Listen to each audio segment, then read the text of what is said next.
The peace enforcement operation in Ukraine has entered its fifth day. Russian forces have achieved operational successes in the southern, northern, and eastern sectors. Nonetheless, they still have to turn these gains into a strategic success and finalize the overthrow and elimination of Kiev regime forces that demonstrate strong resistance on some parts of the front line. On February 27th, the Ukrainian military began mass use of phosphorus-filled munitions in the Kiev suburbs near the Gostomel airfield. Ukrainian forces use phosphorus-filled shells for D-30 howitzers and phosphorus-filled rockets for BM-21 Grad launchers. As of February 28th, new assault units of the radical organization Right Sector arrived in Mariupol from the Lvov region. They deployed armored vehicles and artillery in residential areas of the city, using the local population as human shields. There are reports of dozens of civilians having been killed by them. In Severodonetsk, armed formations from western Ukraine act as retreat blocking units. On February 27th, they shot 4 Ukrainian officers that attempted to withdraw their soldiers out of the line of fire. DPR forces liberated the village of Bugas, 2 kilometers from Volnovka, the key stronghold of the regime north of Mariupol.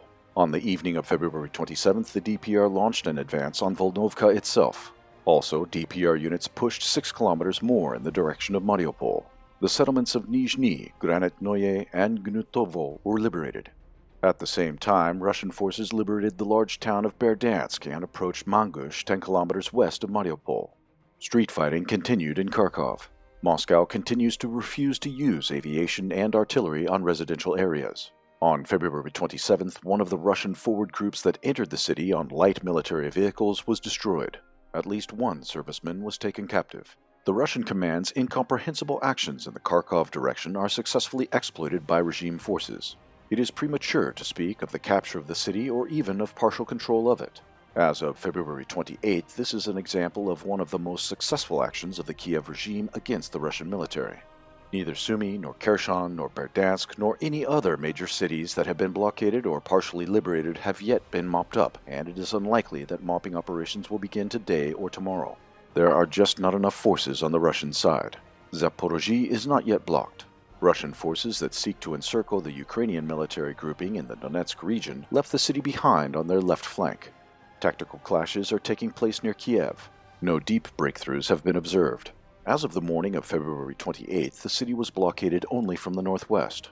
The Russians are making some progress, gradually moving to block Kiev from the west and east. The situation in the city is worsening, with gangs of looters and criminals on the loose. This is accompanied by numerous examples of war crimes and an anti-human posture of pro-regime formations. Pro-Kiev forces intentionally kill civilians and torture captured Russian soldiers. One of the videos that recently appeared online show how Ukrainian soldiers try to force a wounded Russian serviceman to shout "Glory to Ukraine" on pain of execution. Despite the threats, he shouted "Glory to Russia, glory to Ukraine."